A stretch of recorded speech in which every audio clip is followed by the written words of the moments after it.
मतलब जो डाइपोल का जो एक्सिस होता है उस एक्सिस पे किसी पॉइंट पर हम इलेक्ट्रिक फील्ड को के फॉर्मूला डिराइव करेंगे।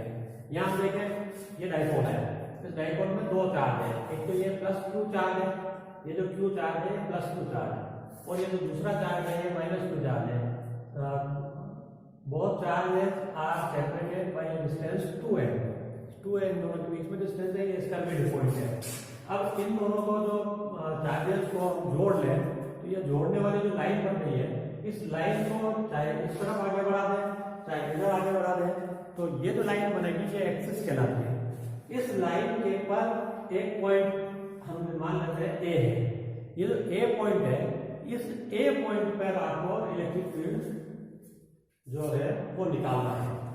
तो इस पर इलेक्ट्रिक फील्ड निकालने के लिए यहाँ पे ये पॉइंट देखें हम, इस पॉइंट पर ये जो प्लस क्यू चार्ज है, इस चार्ज के कारण इलेक्ट्रिक फील्ड जो होगा वो E प्लस क्यू है। E प्लस क्यू, ये प्लस क्यू चार्ज है।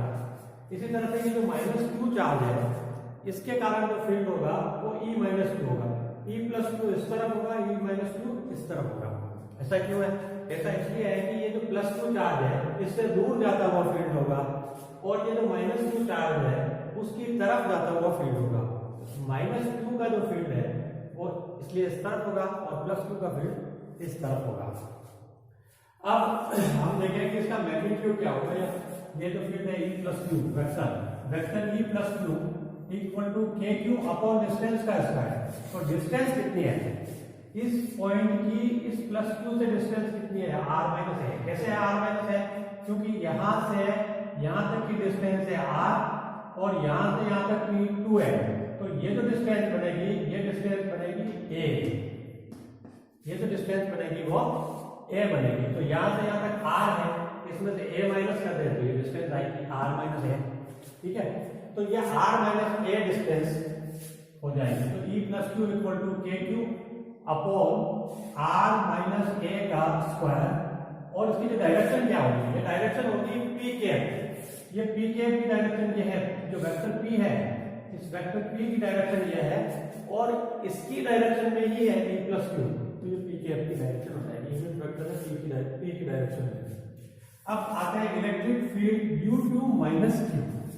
माइनस क्यू से इलेक्ट्रिक फील्ड कितना होगा? वो भी वही होगा के क्यू अपॉन डिस्टेंस स्क्वायर। तो के क्यू अपॉन डिस्टेंस स्क्वायर, तो यहाँ distance r plus a whole square होगी। क्यों होगी r प्लस a? क्योंकि यहाँ से यहाँ तक की डिस्टेंस r है और यहाँ से यहाँ तक की a है, ये जो डिस्टेंस हो जाएगी वो r प्लस a होगी। तो r प्लस a का होल स्क्वायर। और यहाँ p कैप की डायरेक्शन, लेकिन डायरेक्शन इसके p कैप के अपोजिट डायरेक्शन में है, इसलिए यहाँ लिख देते हैं हम माइनस p कैप या माइनस के Q upon r plus a square. अब टोटल फील्ड इस पर क्या होगा? टोटल फील्ड दो वेक्टर है, E प्लस क्यू वेक्टर और E माइनस क्यू वेक्टर, इनका रिजल्टेंट वेक्टर होगा, इनको ऐड कर देंगे। इनको E total equal to E plus Q plus E minus Q. Value put कर देते हैं, E प्लस क्यू की जगह ये रख देते हैं, E माइनस क्यू की जगह पर ये रख देते हैं। तो के Q upon r minus a square P के, के Q upon r plus a square P के, बीच में माइनस का जो नोटेशन है इक्वल। अब इनमें कॉमन क्या है? यहाँ पर भी के क्यू है, यहाँ पर भी के क्यू है, दोनों कॉमन है और पी कैप कॉमन है। तो के क्यू कॉमन ले लिया आपने, ठीक है।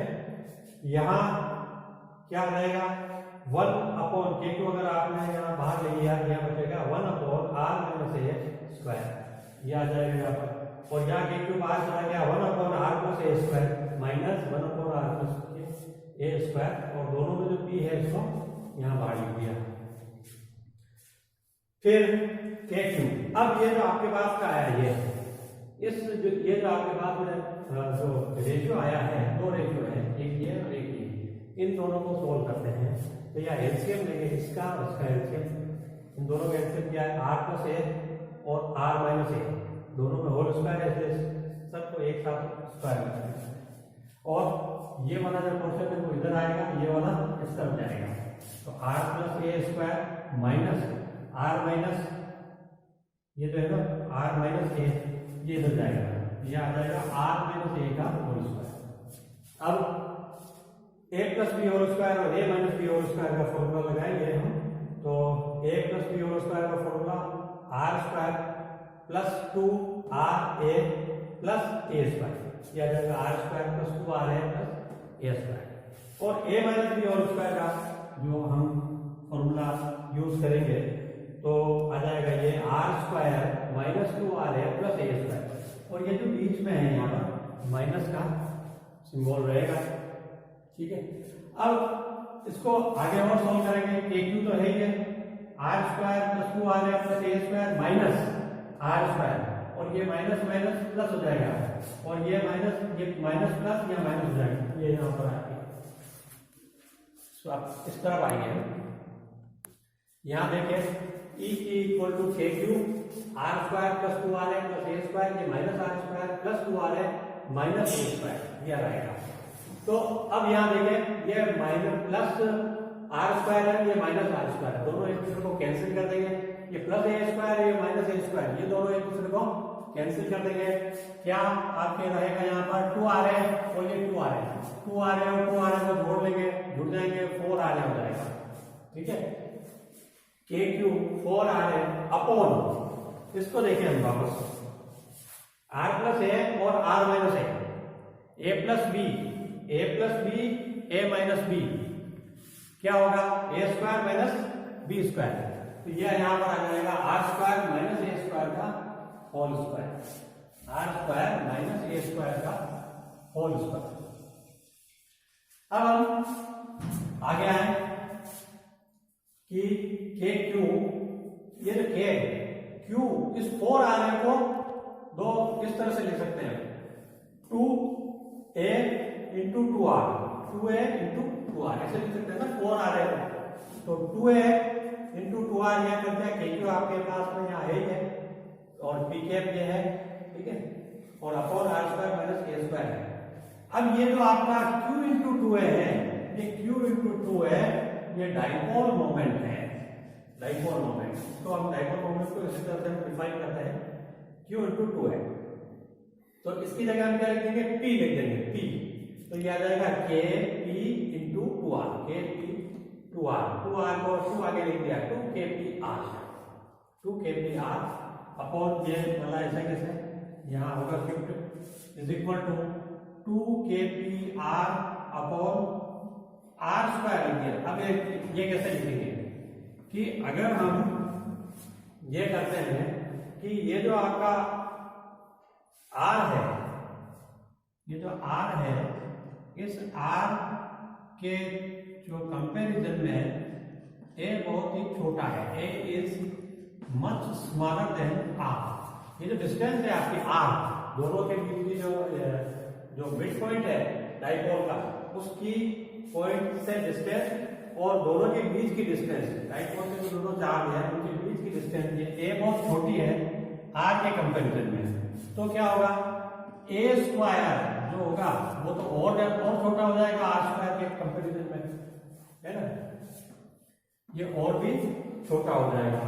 तो यूं कह सकते हैं कि जैसे अगर R की जो वैल्यू है वो है 0.0001 मीटर, ठीक है, जिसको हम लिख सकते हैं 10⁻⁻⁴ मीटर, और इसका भी स्क्वायर करेंगे तो 10⁻⁻8 हो जाएगा, और R स्क्वायर 1 का स्क्वायर 1, तो जो एक तरफ तो आएगा 1 और दूसरी तरफ आएगा 10⁻⁻8, ये तो बहुत ही छोटा होगा ना 10⁻⁻8 इन रेस्पेक्ट टू 1, बहुत छोटा होगा।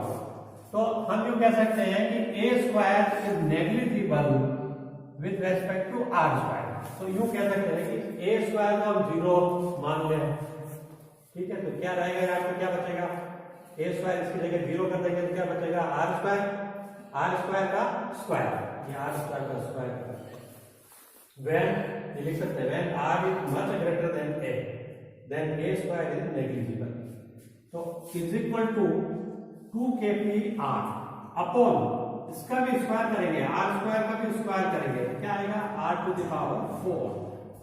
ठीक है, तो 2KPR अपॉन R⁴, तो E टोटल हो जाएगा, ये जो है ना आपका यहाँ 4 पावर है, यहाँ 1 पावर है, तो कितनी पावर रह जाएगी, 3 रह जाएगी, तो ET equal to 2KP upon R⁵ यह है electric electric field of a dipole at A point on axis of the dipole.